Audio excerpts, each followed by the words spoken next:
Thursday class. Yeah. Now, Afenyo nienti a woye wenu nyina ofi se Ghana for ni bibre. Enim constitution ni eka. Because Ghana ni bia onim Article 146 no wa kan no nianya Afenyo Markin ye obebogu aka chance mi nua fi okra akona ofi se sebe ye ni adwene ana hwe enya only the Chief Justice and the 146 count was say the High Court judge, Appeals Court judge, Supreme Court judges say ye person omu bi mposo obi tro petition ekoma president say be a sa Appeals Court judge we me fi so ye bias why say ni emra no enhia ana Supreme Court judge we me fi so ye 1 2 3 ni mra ne mfa ana High Court judge wo ya eno no president no ema wu Chief Justice na o set up committee no and what you say president no who the Chief Justice no and obema mo set up committee no na wo set up committee no no hwehwe mu no se hu se bibi wo mu a aya correcta wo recommendation o dey command president say ampa me Chief Justice emra ye ka say nipa say asemo si say ye say ni say no constitution madiso ma set up committee no na committee ni hwehwe mu no wo mo report about kire say ampa papa ni say enu mu na president ni megina ka so ne sade ya yiwu everyone about what Chief Justice na nkasa wankasa wo so wo mo awu nye Chief Justice wo Chief Justice na wo tumi e wo mo so na mo wo Chief Justice no president no and the wo tumi e wo so yeah. And the president no say where was it tien ha ye pa was it where the Chief Justice decides that what we are doing now was it in the case of the Chief Justice the committee appointed was it where the petition is for the removal of the Chief Justice the president shall mandatory says also yeah acting in consultation with the Council of State. Okay. Mature the Council of State no say president ni bottom no yi omo free. Ghana nyina representatives are yato abayi omo. Yeah. Obia wo ni speciality. Appoint a committee consisting of 2 justices of the Supreme Court. Me pacho asem we ya ba no president no was set up committee in consultation with the Supreme Court. With the Council of State. Na obeyi nipa mienu justices mienu after Supreme Court, one of whom shall be appointed chairman by the president. Wayi na mienu na president na ka say wo and obedi wo mu anim. And 3 other persons who are not members of the Council of State, nor members of Parliament, nor lawyers. And yebomwa na omaye enipa num. The committee appointed under clause 6 of this article shall inquire into the petition and recommend to the president whether the Chief Justice ought to be removed from office. Everything is legal. And you know, and your president, no sorry, I was my you. Obi na did a report to about was a papa mami way. Now we are talking about Dr. Konu.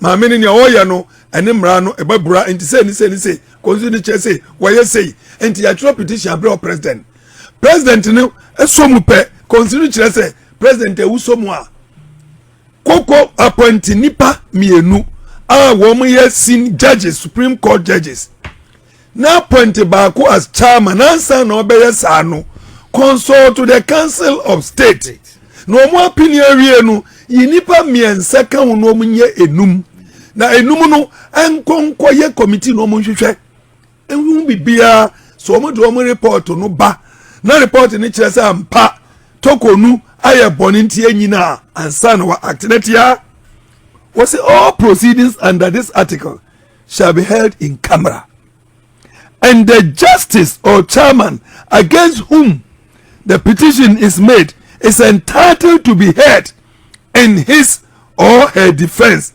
by himself or by herself or a lawyer or other aspects of his or her choice. Masa, se ne be ya nim guase menti no. Sa committee no, mo ba kwa no kokoam.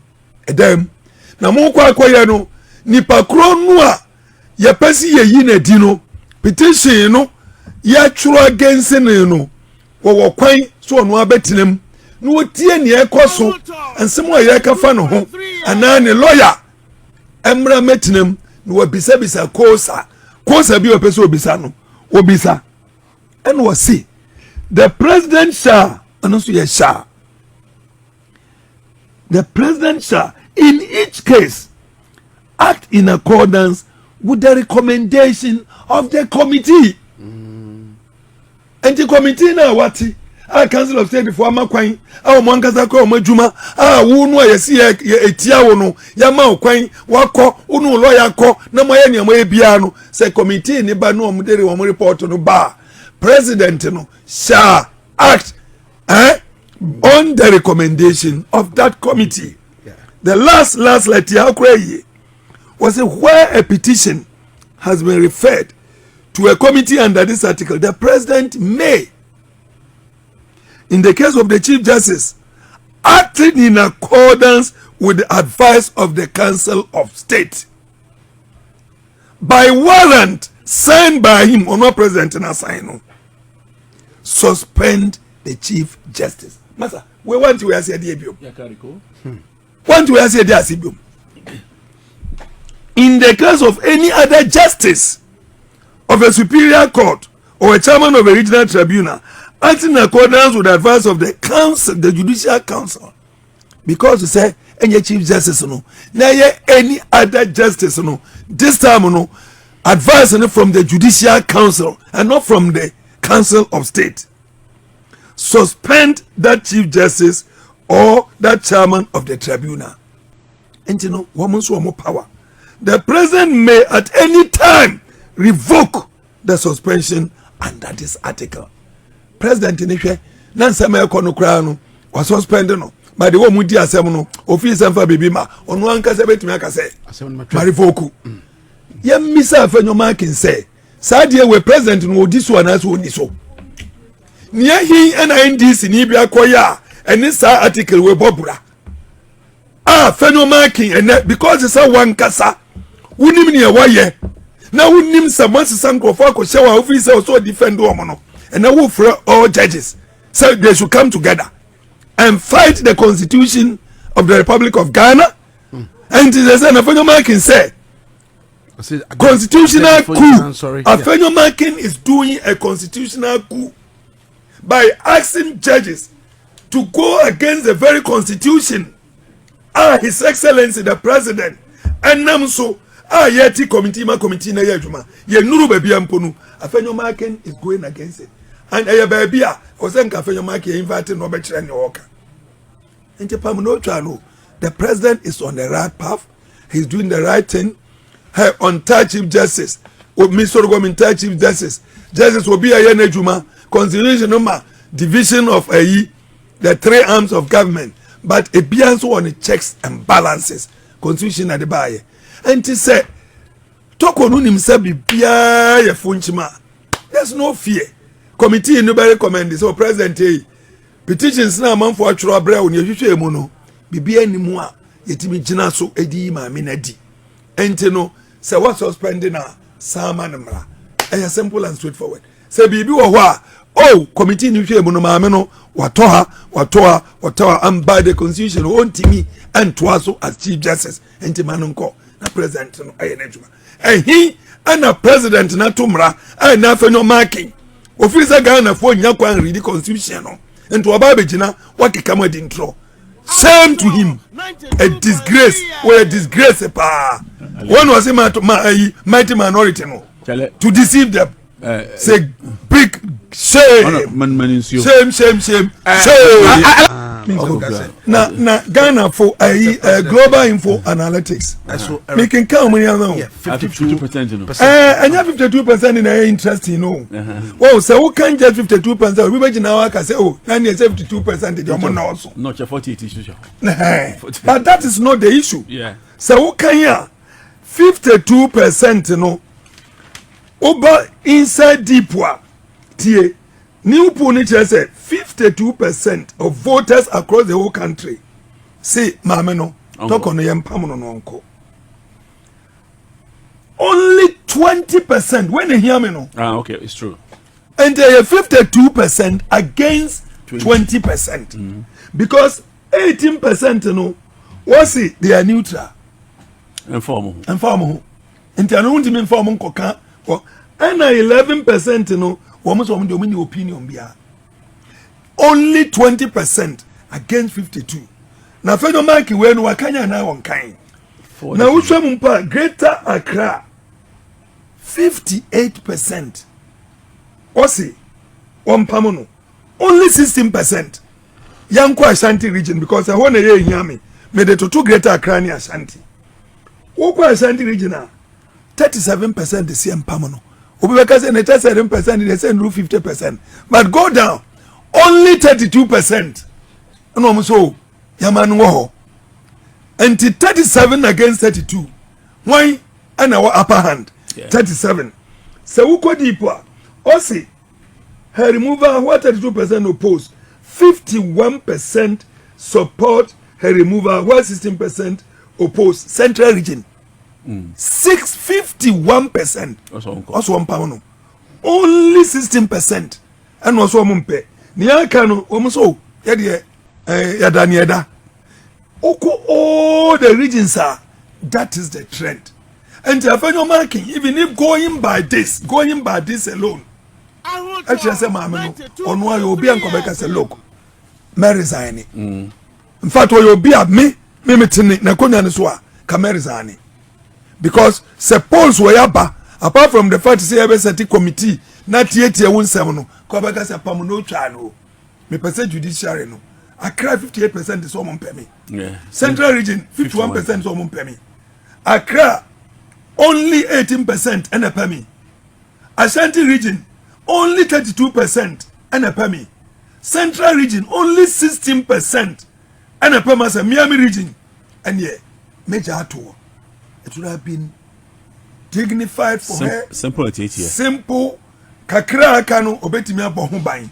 But so tie obi ti say Afenyo Markin and na won wan kase nim we the chairman of the electricity company of Ghana and the billions and billions of Ghana cedis into the drain over 1,000 containers cables, electricity cables, wire kase cables amunti ase wire na ye di gu pole no so a e di electricity bano any meters nyano thousands of them ayira amenne okasa nka mu hwe a ikohun bi wa ha ebi akodu Togo ekohun bi o Togo takurade Eastern region ebi ko Upper East ebi ko across the border ko Burkina ni nyina free Afenyo Markin as the chairman wonu say won say nsuo na fa no enti wo penkrofo obesuso mu no do o maka o mo ho. How can Afenyo Markin, a junior lawyer like you, who could free the judiciary, senior lawyers, superior courts, Supreme Court judges, appeal court judges, high court judges, so I'm sorry, and tear the constitution, they are there to protect. Asa, if nothing at all, this global info analytic amiatias here say enkoye ma araba araba because on one central region for only 16% no time no do open assembly there can fancy and yeah Eden araba what's the kind of fancy enche e ka me nko okay mankuti ya e ka mankuti an enka masa abaze how tutu meja wo ade ma wo menti Afenyo Markin because Afenyo Markin ye wo kan kura ye Ghana fo hi abaze ni wo hu onu nko na opɛ wasɛm ana de abaza ye nyina ye pe wasɛm wo ye ni yi a ye bedi wachi anya yi a ye beka ebisi ye ni Ghana mi abien Ghana koro pe ekoro eni ye nyina wo Alaja is. Near Tagana Nechi. That's right. Anyadama. Nani. Doc, NTO. So on this very matter. Yeah. Yo, the me yeah. Well, Alaja can I've learned a lot from the course. I've taken notes. The note in the article 146. Yeah, 146. If you don't move your market can For can year pa. Number say so I can argue like you have done. And see ehunde emire no so na say ehunde emire na so one kasa ode ehunde don't pee na na wase we medwanto right. And so and one good thing about that but maybe so but about the sanwa. Yes. Do you see say speak good when it comes to your judiciary architecture no ever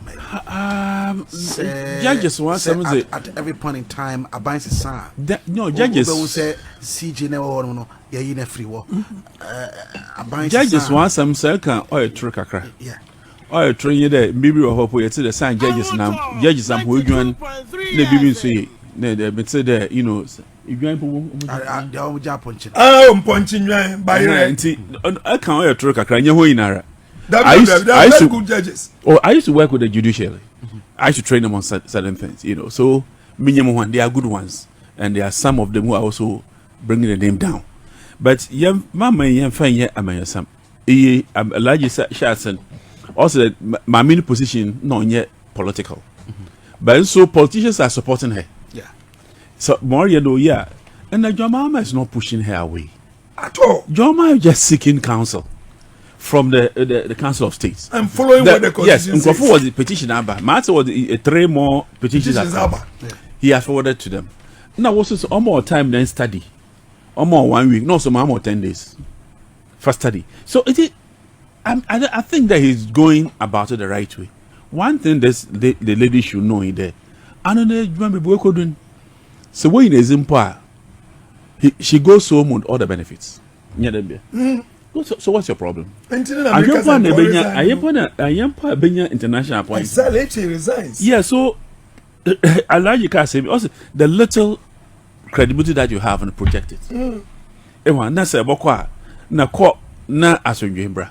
No for be it will be too late for her because if I should cancel her. Say why Obe resigning on the basis of say what they say in your crebe you ready.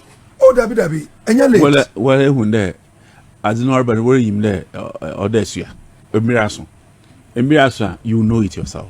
Now, how will you how comfortable will be?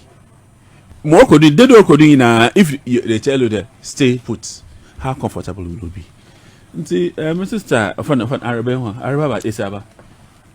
Our sister, Arab to know for Arab Isaba said, say, Henko says, now no say more do the right thing and don't listen to what the politicians are saying. Afenyo Markin since you be odun be on man white or nankasa white or nti baby o pibia ya fandede obi a or drown is it ya ohun do ekiti be up there that will save me and it's catching out to the straw. I mean, I think it's something that he shouldn't continue to do what he's doing. Why is a minority leader say yeah you know he has a right to do some of the things he's doing, but it's irritating people. I think you should understand it. This young man should understand that it's irritating people and should just back out. And you know, non-so saving credibility kakra. And you ever maybe national politics or imbo kuturu. Inti Araba say saying that baby you do know oh there on ye more 52% in 51% in only 20% support you and 32% it's 16. Not good for you. You know that it's not good for you. I mean, so credibly, I mean you have to do the right thing, you know. This time when there are a lot of important music kakran. You go asen ya doso. Reverend Intim for Johnny Wabe. Often your favorite people. No, Intim for Joe. Intim for Joe. Minimum no. Or you'll be I don't want to find. Why are you getting yourself into this mess? Why are you getting yourself into this mess? I'm go deep into what you do in your church after your church services. After they've gone down there. Yeah. And they are digging all the dirty things. Is it worth it? So the MPP know you so in Tim Fodjo because no, but he's a human being. On for say Ghana for you Jide was so fum. And he onunya obi ti Tim Fodjo sa na obedi omunse mo animo a omenya that clout no menya nipa do the time yes anti h ever find because Afenyo no say Afenyo no dey no ados enti yempa obi a oye kan magana for dem say o dinde osofo enti so we can talk kra no a